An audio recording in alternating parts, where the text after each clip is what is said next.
We'll fire anyone who can't meet their quotas. The younger section chief, eager to reprimand me as I desperately bowed my head, unable to meet this month's quota. I understand. I'll resign. Pushed to the edge, both mentally and physically, I decided to leave the company. Oh my, really quitting? It'll be tough for an old man like you to lose your job, you know, the section chief scoffed at me. The day after I quit the company, I received a call from an ex-team member on my smartphone. What's up? It's terrible. Please come back, Mr. Watson. Apparently, since the day I left, calls from our contract companies had been non-stop. Firing him was a foolish move. The words from a client would eventually force the section chief to bow deeply to me. My name is Benjamin Watson. I lost my father to illness when I was a child. I'm sorry for always making you feel lonely. It's okay, Mom. With no relatives nearby, my mom raised me all by herself. Growing up watching my mom work from dawn till dusk, I wanted to do whatever I could to lighten her load. Mom, I'm going to work as soon as I finish high school. I'm sorry, I've only caused you hardships. It's okay, just leave it to me. Despite saying that, finding a job right out of high school was tough. I couldn't pass the initial screenings and couldn't even make it to an interview. I was unemployed for about a month. But when I kept sending out resumes everywhere, only one company passed me through the screening. It was a sales position at an insurance company. Anxiety crossed my mind. I'd heard that working for an insurance company was demanding, with strict quotas. However, my desire to secure a job and reassure my mom was stronger. I headed to the interview, determined to get the job. Whether they recognized my enthusiasm or they were simply short on staff, I was hired on the spot. Fast forward 35 years, I'm still working on the front lines as a salesperson, handling corporate clients. My monthly sales just barely meet the quota, and I'm completely off the promotion track. But perhaps my original diligent character is still alive. I've earned the trust of my clients with my polite service. I want to ask about this insurance, is that okay? Then, may I visit you this afternoon? Sure, I appreciate it. Even on my days off, if someone called, I would head to them. My sole intention was to alleviate their concerns as much as possible. Mr. Watson, are you taking enough time off? Well, yeah? You say that, but you're probably not, right? It's unfair that clients have days off, but it seems like salespeople don't. But not knowing things can be unsettling, so it can't be helped. The workload increased, but I wanted to work for the sake of others. Working like this, I often receive words of gratitude, which fuels me. It's a great help that you come right away when I call, thank you. No problem, call me anytime. However, my work style was disliked by one of my boss. Selling such cheap insurance, you must be quite proud of yourself. Proud? I didn't mean to, but every insurance policy is important when you consider the client's needs. I responded confidently to Section Chief Howard, who didn't bother to hide his disdain. Section Chief Howard is a boss who was recently transferred from headquarters to our sales department. Unlike me, a high school graduate, he's an elite who graduated from a well-known university, and apparently, big expectations were placed on him from the head office. You can tell by the fact that he's been made a section chief, nearly 20 years younger than me. Are you feeling superior just because you've been working for over 30 years and still haven't been promoted? From Section Chief Howard's point of view, it seemed I was incompetent. In fact, looking at my sales quota, I couldn't argue. Since you're my team member, I'm in trouble if you don't bring in solid numbers. It seemed that Section Chief Howard was aiming for further promotion using this position as a stepping stone, and he was quite enthusiastic. Although that in itself isn't bad, I just couldn't bring myself to follow his directives. Listen up, you guys! Selling cheap products to small businesses doesn't make a profit. Target the big fish. Sell them our best, proudest products. Section Chief Howard rallied the young salesmen and sent them out. Section Chief Howard's policy was to sell the best insurance to large accounts. In other words, to push the product with the highest premiums. I didn't like this approach. The insurance that Section Chief Howard was pushing covered various things and could fully prepare for any contingency. However, the higher the coverage, the higher the cost, which I didn't find conscientious. Insurance for any eventuality should not become a daily burden. Moreover, it included insurance that the client might not really need. Section Chief Howard said things like, "Consider the maximum possible occurrence, stir up anxiety, and make them feel the need for insurance. This is a sales skill." But to me, that's a ridiculous idea. I value providing insurance that suits each company, regardless of their size, by listening to each one. Because of this, it takes time, and I end up working late every day, but it's necessary to get their understanding. Section Chief Howard disregarded this. "Your way of working is really inefficient. Sell more quickly and earn more." Sorry. While apologizing, I ignored Section Chief Howard and I continued my way. Even though I was going against my boss, I couldn't confidently say that my way was absolutely right. "Are you listening to me?" "Huh? What did you say?" I had been neglecting my time with my family. Coming home late every night, I had almost no time with them. Exhausted from work, I was always inattentive to what my wife said. "I just want to spend more time with you." "I'm sorry, I'm just tired from work." "On your days off, you should really rest. I'm worried about your health." My wife was unhappy about the limited time we spent as a family. Even though I was supposed to be working for my family, they were voicing their dissatisfaction. Is this really okay? I was constantly questioning myself. And then, my way of doing things hit a wall. Oh my, you couldn't meet your quota. I'm very sorry. I couldn't meet this month's quota. Section Chief Howard took this opportunity to scold me as I desperately apologized. "Mr. Watson, do you think you can make up for it next month?" "Well, that's..." "If the quota isn't met, the shortfall for this month must be added to next month's. As I'm barely meeting the quota as it is, the possibility of making it seemed incredibly low. If you can't, maybe you should consider becoming part-time?" "Part-time? Can there really be a part-time salesman?" While I was confused, Section Chief Howard smirked. "If you don't want that, then you're fired." I was declared fired.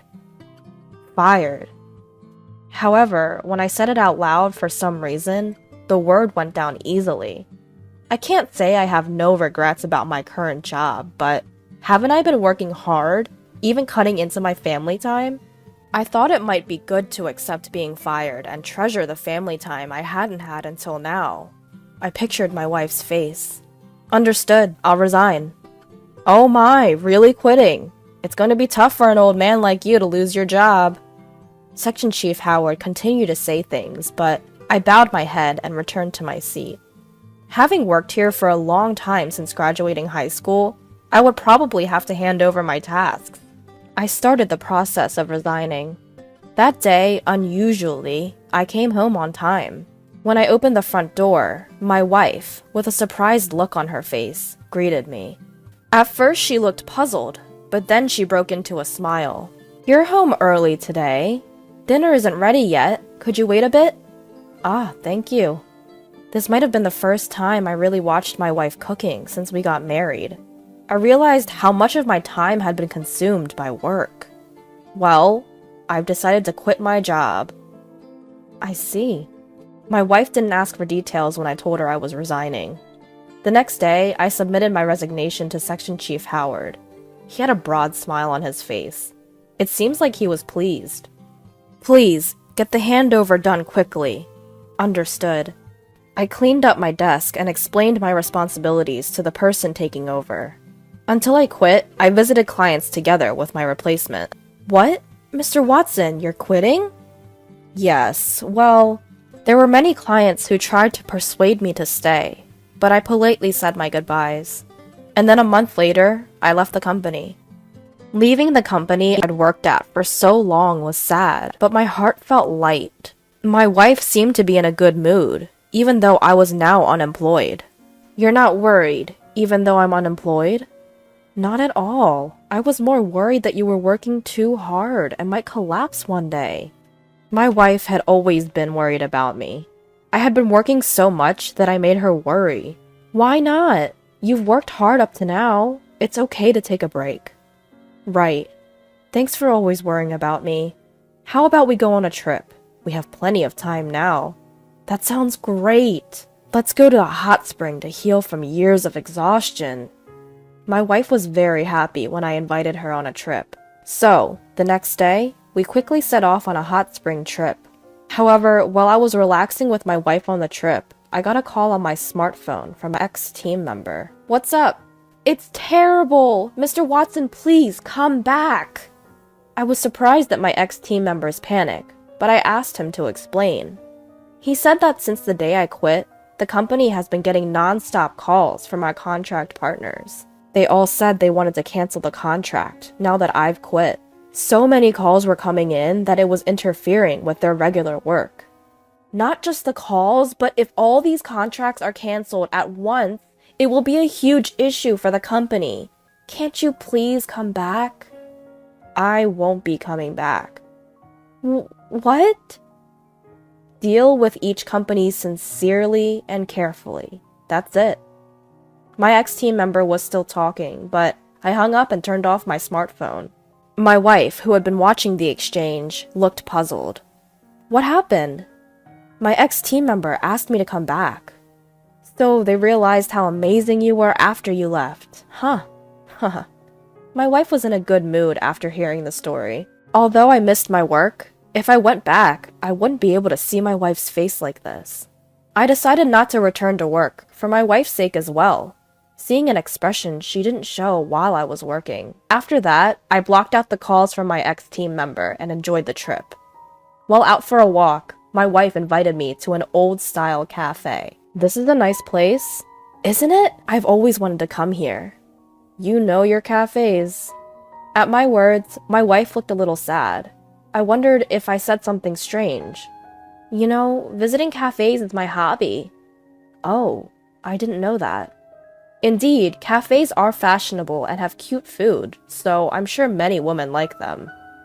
I'm actually a certified barista. Did you know? What? That's amazing. I've mentioned before that visiting cafes is my hobby and about my certification. The tone of my wife's voice dropped, and I hurriedly bowed my head. When I was working, I was tired and didn't really listen to my wife's stories. Well, it's okay. When we get home, I'll make you some of my special coffee. True to her word, when we returned from the trip, my wife made me coffee. It was completely different from the instant coffee I usually had. Delicious! I can't believe I can drink this at home. I'll make it for you anytime. From then on, my day began with the coffee my wife brewed for me every morning. Spending more time with my family, I found there were many things I didn't know. While regretting that I had neglected my family until now, I decided to cherish my time with my wife. A few days later, I received a call from Chief Howard. I hesitated whether to answer, but considering the recent situation with my ex-team member, I pressed the call button. Mr. Watson, I was wrong. I'm sorry. Could you please come back? Chief Howard apologized to me and asked me to return to the company. After I quit, it seems that Chief Howard had to deal with the endless calls from our contract partners. He had visited our partners and apologized. Mr. Watson was always kind and considerate. Amidst the many people trying to push insurance, he was a rare breed these days. Chief Howard had heard from our partners how much they appreciated me. This wasn't just one or two companies. It was the same everywhere he went. Firing him was a foolish move. Strongly criticized, Chief Howard seemed to have deeply realized that his sales approach was wrong. Hearing the words of the customers conveyed by Chief Howard, I felt warmth in my chest. I was wrong. What the customers really needed was considerate service. You are good at observing customers. I want to learn the job from scratch, under you. Chief Howard was desperate. His tone had none of the condescending attitude from before. I'm really grateful that you'd say that, but I'm not coming back. What? If you think you were wrong, then reflect on it and treat your customers right. There's no need for me to return. But I found a new job. My words left Chief Howard breathless, which was evident even over the phone. After a brief silence, he said, "I see. There's nothing we can do then." Chief Howard sounded disappointed. Then he apologized to me and hung up. While I do worry about the company I used to work for, I'm excited about starting something new. No matter how old you get, starting something new is nerve-wracking, but I'll be okay if I'm with my wife. Welcome! Together with my wife, we opened a small cafe. When I was jobless, my wife shared a little dream with me. I want to work in a cafe I love while enjoying a relaxed life in my old age. So taking my resignation as an opportunity, we decided to chase my wife's dream together. The customers were mostly my wife's friends at first, but word spread, and now our business is quite thriving. With my experience in sales, I was good at serving customers. My wife enjoyed chatting with her friends while working and always seemed happy. "Welcome! Mr. Watson?" As I greeted a customer as usual, to my surprise, it was Chief Howard. Chief Howard widened his eyes when he saw me. I couldn't help but give a wry smile and led him to an open seat. "Is this your new job?" "Yes, I started it with my wife." It seemed Chief Howard was in the middle of business. Probably he had some downtime and decided to stop by the cafe. He didn't used to visit sites much before, but it seems he's been back on the field since that incident. "You look very happy now, Mr. Watson." "Do I?" "Yes. After all, you always looked tired when you were at the company." Come to think of it, he might be right. I had felt guilty about not being able to spend time with my wife. Now, I'm enjoying my work while spending time with my wife. "You seem to be having fun, too." He seems more lively than before. "I'm training to be like you, Mr. Watson. You're my goal." Chief Howard said this and then checked his watch and stood up. "I'll bring everyone from work next time. Thank you for the meal." Chief Howard, who said this and left the cafe, seemed light on his feet. From here on, Chief Howard is likely to grow even more. "Honey, I made coffee." "Okay, thank you." After closing the cafe, we sit side by side at the counter, sipping the coffee my wife brewed. Today was another busy day, but it was fun. Sitting at the counter with my wife, we talk about the day's work. This moment feels calm and precious. All of this is thanks to my wife. Thank you for everything. Why so formal all of a sudden? I decide to cherish these moments of laughter with my wife from now on.